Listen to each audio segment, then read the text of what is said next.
ఓం శ్రీ గురుభ్యో నమ. శ్రీ మహాగణాధిపతయ నమ. దేవప్రసమేక్షలు స్వాగతం. కుంభరాశి. ఈ కుంభరాశిలో ధనిష్ట నక్షత్రం 3-4 పాదాలు, శతభిషం 4 పాదాలు, పూర్వభద్ర నక్షత్రం 1, 2, 3 పాదాలు ఉంటాయి. ముందుగా మీ అందరికీ ఈ క్రోధనామ సంవత్సర శుభాకాంక్షలు. ఈ సంవత్సరం మీకు రాశి ఫలితాల్లో గోచారంలో ప్రధాన గ్రహాలైనట్టు గురు, శని, రాహుకేతుల ప్రభావాలు మీ మీద ఎలా ఉంటాయి, ఏ రకమైన జాగ్రత్తలు తీసుకోవాలి చూద్దాం. మీకు అనుకూలమైన కాలం కాదు, జాగ్రత్తగా ఉండాలి. అన్ని విషయాల్లో జాగ్రత్తగా ఉండాలి. గోచారంలో ఇచ్చే ఫలితాలు ఇమ్మీడియట్గా వచ్చే ఫలితాన్ని కొంచెం ప్రభావితం చేస్తాయి. మీ జాతకంలో బలం ఉన్నప్పుడు గోచారంలో వచ్చే ఇబ్బందులు ఏవైతే ఉంటాయో వాటిని తట్టుకుని ముందుకు వెళ్ళగలుగుతారు. మీ వ్యక్తిగత జాతకం పరిశీలన చేయించుకోండి ఒకసారి, అది తప్పనిసరిగా చేసుకోండి. ఈ సంవత్సరం ఈ గోచారంలో గురు, శని, రాహుకేతులు ఏ ఒక్క గ్రహం కూడా మీకు అనుకూలంగా లేదు. ఇది ప్రధానమైనటువంటి ఇబ్బంది. మీకు మీ జన్మరాశి శనిగ్రహ సంచారం, శరీర శ్రమ అధికంగా ఉంటుంది, కష్టంగా ఉంటుంది, ఇబ్బందులు ఉంటాయి. అలాగే 4వ స్థానం గురుడు వెళ్తున్నాడు, 4వ స్థానం గురుగ్రహ సంచారం అనుకూలం కాదు, రెండు కూడా వ్యతిరేక సంచారాలే. ఒకసారి మీకు ఆదాయ వ్యయాలు చూసుకున్నట్లయితే ఆదాయం 14, వ్యయం 14 సమానంగా ఉంటాయి. రూపాయి దాచేది ఉండదు, వచ్చేది ఉండదు, పోయేది ఉండదు అన్నట్టుగా ఉంటుంది.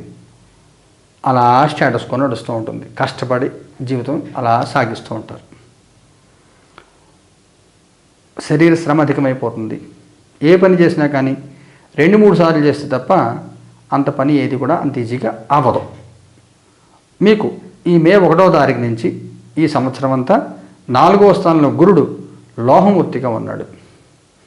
అది కొంత మేలు. లోహమూర్తిగా ఉండడం కొంత పర్వాలేదు. మీకు 2వ స్థానంకి 11వ స్థానంకి అధిపతి, సంపద లాభాలు ఇచ్చే గురుగ్రహం 4వ స్థానం స్థితి కేంద్ర స్థానంలో వ్యతిరేక ఫలితము. అలాగే ఈ గోచార సూత్రాల ప్రకారం 4వ స్థానంలో గురుడు యోగప్రదుడు కాదు, ఈయన లోహమూర్తిగా ఉన్నాడు. అందుమూలంగా వచ్చేటువంటి కొంత నెగిటివిటీ ఏదైతే ఉంటుందో అది కొంత తగ్గే అవకాశం ఉంటుంది. అతి శ్రమ మీద, అతి ప్రయత్నం మీద గృహ నిర్మాణాలను చేసే అవకాశం ఉంటుంది. చాలా కాల్చి ఇల్లు ఏమైనా కొనాలనుకున్నారా, ఇలాంటివి ఏమైనా ప్లాన్స్ ఏమైనా ఉన్నాయా, స్థలం కొనాలనుకున్నారా, వాటి కోసం కష్టపడి మొత్తం మీద అప్పు చేసో ఏదో చేసి ఒక ప్రాపర్టీ ఇంకో ప్రాపర్టీ కొనడం, ఇలా ఏదో మ్యాజిక్లు చేసి అవి చేయగలుగుతారు. కష్టపడి డబ్బు సంపాదిస్తారు. శ్రమ అధికంగా ఉంటుంది.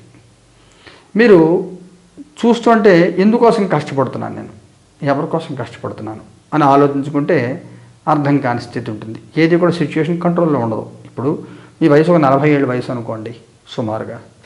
ఇల్లు కొనుక్కున్నారు, ఇంటికి ఈఎంఐ కట్టాలి. కారు ఉంది, కారుకి ఈఎంఐ కట్టాలి. పిల్లల స్కూల్ ఫీజులు కట్టాలి. జీతం పెరగదు. ఇప్పుడు బయట మార్కెట్ బాగాలేదు, జీతాలు పెరగవు. మీ వైఫ్ జాబ్ మానేశారు, లేకపోతే లీవ్లో ఉన్నారు. మరి డబ్బు ఎక్కడ సరిపోతుంది? చుట్టూ ఉండే పరిస్థితులన్నీ ఉంటాయి కదా. పోనీ మీరు చిన్నపిల్లలు, ఓ 25 ఏళ్ళు, ఇంకా పెళ్ళి అవ్వలేదు, ఎడ్యుకేషన్ లోన్ ఉంది, లేదా అమ్మా నాన్న డబ్బులు పంపించాలి, ఊళ్ళో బాధ్యతలు. ఈ రకంగా ఒక తెలియనటువంటి ఒక చట్టంలో ఇరుక్కుపోయి కాలం గడపాలి. సహనంతో ఉండండి, సహనంతో కాలం గడపండి, తట్టుకోండి. మీకు మంచి రోజులు ముందు వస్తాయి. ఈ సమయంలో మీకు జరుగుతున్న సందర్భాలు ఇవన్నీ ఏవైతే ఉంటాయో జీవితంలో మీకు అనుభవం వచ్చి భవిష్యత్తులో మీరు మంచి జీవితం గడపడానికి అవకాశం కల్పిస్తుంది. మంచి ఎక్స్పీరియన్సెస్ వస్తాయి. సమయంలో కాలం చెడు ఎప్పుడు చేయదు, మనకు అనుభవాన్ని ఇస్తుంది. అర్థం చేసుకోవడం తేడా ఉంటుంది అంతే. ఇది మీరు జాగ్రత్తగా గమనించుకోండి. మీకు కొంచెం సంవత్సరం మధ్యలో దాటిన తర్వాత, అంటే మీరు నవంబరు, సెప్టెంబర్, అక్టోబర్ దాటిన తర్వాత, ఇంగ్లీష్ సంవత్సరంగా తెలుగు సంవత్సరం సగం దాటిన తర్వాత, దసరాది అయిన తర్వాత అనుకోండి, ఇంచుమించులో ఈ గ్రహాల యొక్క వక్రగమనాల మూలంగా కొంత పరిస్థితుల్లో మార్పు వస్తుంది. మీకు ఇంటికి, కుటుంబానికి దూరంగా వెళ్ళడము. సపోజ్ మీరు అమెరికా వెళ్ళారు, లేకపోతే కెనడా వెళ్ళారు, ఒక 6 నెలలు ప్రాజెక్ట్ వచ్చింది వెళ్ళారు, డబల్ శాలరీ వస్తుంది. అక్కడ దేశంలో కడుపు నిండా తిండి ఉండదు, శ్రమ పడుతూ ఉంటారు, ఫ్యామిలీ అంతా అక్కడ ఉంటారు. వీళ్ళకే టెన్షన్, మీకు టెన్షనే. ఇబ్బంది ఉన్నా కానీ డబ్బు వస్తుంది. ఈ రకంగా మారుతూ ఉంటుంది. కొంత ఒక తెలియని ఫ్రస్ట్రేషన్లో జీవితం గడుపుతారు. చికాకులు ఉంటాయి. భగవదారాధన చేసుకోండి. అంటే అన్నీ చెడే చెప్తున్నాను అనుకోవద్దు, ఉన్నది చెప్పాలి కాబట్టి చెప్తున్నాను. ఇకపోతే మీకు ఈ జన్మరాశిలో శనిగ్రహ సంచారం, ఈయన ఈ సంవత్సరం అంతా కూడా తామ్రమూర్తిగా ఉన్నాడు. ఈ తామ్రమూర్తిగా ఉన్న శని ఓ 25% మాత్రం బెనిఫిట్ ఇస్తాడు. ఈయన 12వ స్థానాధిపతి మీ జన్మరాశిలో సంచారం, అందులో శతభిష నక్షత్రంలో సంచారం, పూర్వభద్రలో సంచారం. డబ్బు ఖర్చు అయిపోతూ ఉంటుంది, నీళ్ళలా ఖర్చు అయిపోతూ ఉంటుంది. ఒక పని 10 సార్లు తిరగాలి, చేసిన పనే మళ్ళీ చేయడం. మీరు ఏదో వీసాకి అప్లై చేశారు, వేరే కంటే ఇక్కడ వెళ్ళడానికి రిజెక్ట్ అయింది, ఓ 50,000 పోయినాయి. లేదా ఫ్లైట్ టికెట్ క్యాన్సిల్ చేయాల్సి వచ్చింది, డబ్బులు పోయినాయి. ఇంటికి అడ్వాన్స్ ఇచ్చారు, డ్రాప్ అయిపోయారు, ఇచ్చిన అడ్వాన్స్ తిరిగి రాదు, ఎప్పుడో వస్తే మన అదృష్టం. ఈ రకంగా దుర్వ్యయం అయిపోతూ ఉంటుంది. అందువల్ల మీరు చాలా క్యాలిక్యులేటెడ్గా మీకున్న లిమిటెడ్ రీసోర్సెస్ అన్నీ మీరు యూజ్ చేసుకుని ఏది ఎంతవరకు ప్రతి రూపాయి ఖర్చు పెట్టే ముందర 1-2 సార్లు ఆలోచన చేయండి. లేకపోతే ఇబ్బందులకు గురయ్యే అవకాశం ఉంటుంది. మీకు ఇవన్నీ చెడు ఫలితాలు చెప్తున్నా మీరు అనుకోవద్దు, జాగ్రత్తలు తీసుకోవడం కోసం చెప్తున్నాను నేను తప్ప మీరు వేరేలా ఏం అనుకోవద్దు. అనుక్షణం ప్రతి రూపాయి జాగ్రత్త తీసుకుని ఖర్చు పెట్టాలి. ముఖ్యంగా ఫైనాన్స్ మీదే మీకు అంతా ఉంటుంది ఈ సంవత్సరం అంతా కూడా. అందువల్ల ₹1 వేస్ట్గా చేతిలో పోయి తిరిగి రాదు కదా, ఇంకా పోయినట్టే. ఈ రకమైన జాగ్రత్తలు తీసుకోండి మీరు. ఈ 2వ స్థానంలో శనిగ్రహ సంచారము, 4వ స్థానంలో గురుగ్రహ సంచారము, 2వ స్థానంలో రాహుగ్రహ సంచారం.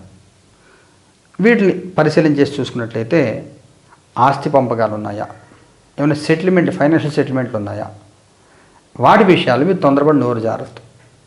పూర్వీకుల ఆస్తులు పంచుకోవడం కానీ, లేదా ప్రాపర్టీ అమ్ముతున్నారు, మీకు టెన్షన్ పెట్టేసుకుని సడన్గా మీరే 10 లక్షలు దాని రేటు తగ్గించేశారు అనుకోండి, పోయినట్టే కదా 10 లక్షలు. లేదు కొంటున్నారు, సడన్గా మీరే టెన్షన్ పెట్టుకో 10 లక్షలు పెంచేశారు అనుకోండి దాని రేటు. అలా కాకుండా నిదానంగా ఉండి వీలైతే వాయిదా వేసే అవకాశం ఉంటే వాయిదా వేసేయండి. ఆస్తులు పంపకాలు ఉన్నాయి, ఈ ఏడాది వచ్చే ఏడాది పంచుకుంటారు అన్నదమ్ముల ఆస్తులు.